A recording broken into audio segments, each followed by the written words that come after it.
they think Serwaa is going to respond to the stupid, trashy, nonsense, irrelevant nonsense out there that is occupying the thoughts of useless people. No, we have better things to do with our time. Award-winning news anchor and TV personality for GH1 TV Serwaa Amihere has been in the trends for a week now over a leaked intimate video between her and one Mr. Henry Fitz. And as disgusting as it looks that Serwaa's private moments is out there for public ridicule, that is nothing compared to the shameful fact that Serwaa went after a married man, a man whose marriage ceremony she reportedly emceed 5 years ago. Surely, Serwaa could not have gone all that length just to have a good time? There must have been something more. Definitely money. This whole story was in fact a celebrity hookup gone wrong. They say the devil works in mysterious ways, but surely Serwaa has been doing most of his bidding all this while. It all started with an anonymous Snapchat post before ex-users picked the video and blew it up on April 2nd, once they were sure it was indeed Serwaa Amihere in the video. Seeing that her privacy was out there in the open for bashing and banter, Serwaa Amihere, on April 3rd, tried to deflect people's focus from her shameful act by posting this short piece on X with the title, "Deceived and Divided." With that post, Serwaa tried to guilt-trip her online bashers into shifting their focus onto relatively productive ventures. But that approach did not work, as online trolls were now convinced more than ever that it was truly Serwaa in the viral video. From there, the online attacks on Serwaa's morality were now fortified more than ever. Serwaa was trending non-stop for days on social media, and it looked like her character was getting assassinated with every post or blog. And then, out of panic, Serwaa and her team resorted to the cheap tactics of spreading false rumors that she's been a target of blackmail for years. Serwaa and her team sold a story of how Henry Fitz had been trying to extort money from her since the two last hooked up in 2019. This fake story circulated really wide and fast on both traditional media and social media. Of course, Serwaa has friends in the media. She was always going to use them to her advantage. And then, Serwaa followed her up by lodging an official complaint with the Ghana Police Service. Smart move, girl. For a moment there, the scales were starting to turn onto her side, just like she and her team had predicted. More so, Serwaa's cooked-up story that Henry was trying to blackmail her was largely consumed by many because, by impression, Henry Fitz did not really have the looks of a well-to-do man. Plus, you know, stories having to do with popular figures and celebrities getting blackmailed by random people like this were not uncommon. That was basically their smokescreen, but little did they know that Henry Fitz was capable of providing more than enough smoke. Wait for it. In a series of Snapchat posts, which he shared for days, Henry Fitz introduced himself to Ghanaians in an unapologetic manner, lashing out at Serwaa and her buddy Nanaba over blatant lies circulating in the media. Henry denied the allegations of blackmail and furthered on with more damning allegations about Serwaa, which revealed that rather than a potential blackmail, this was a case of celebrity hookup gone wrong. These details explain why. For starters, Henry did not release the video onto the internet. In fact, the leaked video, which has been circulating online, was taken by Serwaa herself. And you have to ask yourself, if not that she had ulterior motives in the first place, why would she record herself in bed with a married man? In the only interview that Henry Fitz has granted since the breakout of the news, Henry Fitz actually confirmed that he did not even have the video until Serwaa sent it to him with the caption, "I miss you." Explaining the reason why Serwaa must have done that, Henry revealed that he in particular was quick to move on after every encounter with a woman, including Serwaa. This is a story I can see myself believing, except the fact that Serwaa did not really miss Fitz. She only wanted to recreate more videos for her master plan.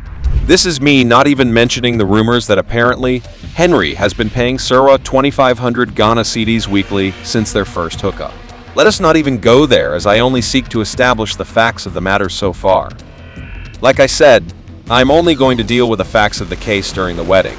Serwaa made sure her looks were on point as usual. You cannot expect less from a screen goddess, right? And there she caught the attention of Mr. Fitz, who deserted his bride to come dance and spray money on Serwaa.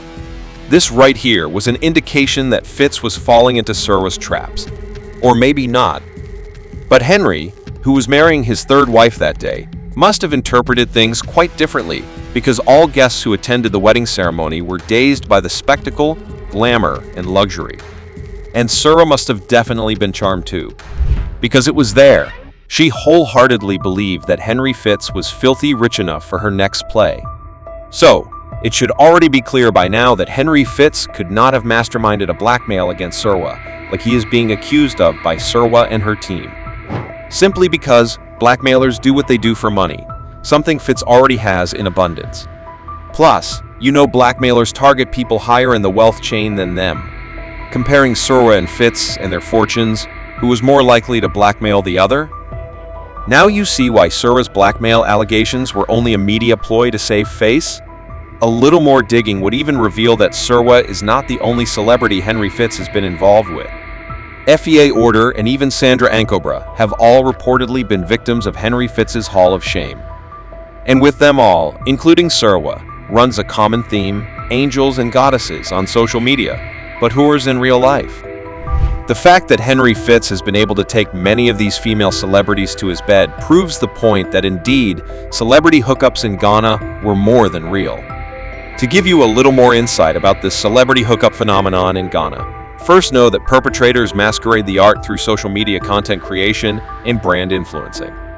So, when you see Serwaa on your screens featuring in a TV commercial for Flora tissues, your first thought process would be, oh, so this is where she makes her money aside from news anchoring? Wow, nice. While that may not be entirely false, the truth is brand ambassadorial and influencing gigs do not and cannot foot the bills for all the expensive lifestyles these celebrities live. These women are always out somewhere partying and traveling out of the country on expensive flight tickets, donning the most expensive apparel and jewelry, and you want to tell me all the bills are on the brands they represent. Okay, tell me another joke. A few years back when Serwaa got her hips and butts done, many of course believed she did them to enhance her beauty for herself, which was in fact true, but not entirely true. You cannot be moving like a classic hookup girl and expect to be seen as some angel because you broadcast news on national television? Oh, please, we know all your tricks. You see, before, people treated the whole hookup thing with disdain, which is why the women have, over the last few years, re-strategized the art into its current form. They do all the dirty jobs behind the scenes for the money, and when it is spending time, they blow it up for public validation. Now, back to particularly the issue at hand. This is what in truth has been happening. I just told you hookup women of recent like Serwaa Amihere and Nana Aba have changed the game. Rather than do dirty sexual favors for money from their targets, the likes of Serwaa Amihere are fueled by insatiable greed. They do more than just dirty sexual favors. In fact, they do what we call romance scams. What they do is, they feign affection for wealthy men, get them into their beds, record the session, and later use the video to blackmail these men for money and material wealth. And oh yeah, of course, the likes of Serwaa and Nana Aba cannot make those demands themselves that way. They would be figured out way faster. Hence, why they use third parties for blackmailing. And that is exactly what happened in the Henry Fitz Serwaa Amihere case. Serwaa told Ghana police that she paid an amount of 25,000 Ghana cedis to her blackmailers last December, but she could not pay the 200,000 Ghana cedis blackmailers demanded earlier this month, which is why they leaked her video. That is just another plot twist to confuse everyone. Remember, it was Serwaa who took the video, and not Fitz, even though Serwaa told the police she was asked to do so by Henry Fitz. Can you even believe her? Asked you to record yourself having sex? Girl, what are you? A 16-year-old child? Usually, Serwaa and her people target key political figures in the country, as those ones have their reputations to maintain. Why Serwaa and her people have found so much success over the years. But with Henry Fitz, Serwaa has clearly stumbled on a big rock as she did not think Fitz was gonna come.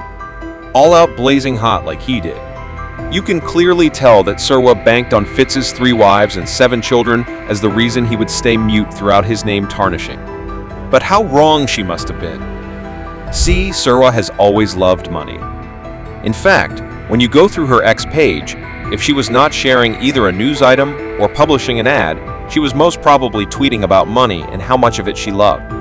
The only difference until now is that she fooled everyone into thinking she made her own money earnestly, when she in fact was no different from the ordinary hookup girl who jumped from men to men for money. Serwaa must have reported the case to Ghana police in a bid to save face, but her cover has forever been blown. Elsewhere, you have expected her to lose her job at her media firm, GH1 TV, but guess what? This is Ghana, and her buddy Nana Abba is one of the station's managers, so of course she has not been fired yet. But as to whether Serwaa herself would be able to present herself on Ghanaian TV screens again after all this, that would take some real amount of shamelessness. Well, it would not be much of a shock to me though. I mean, the woman is into a woman's scam. What is more shameless than that?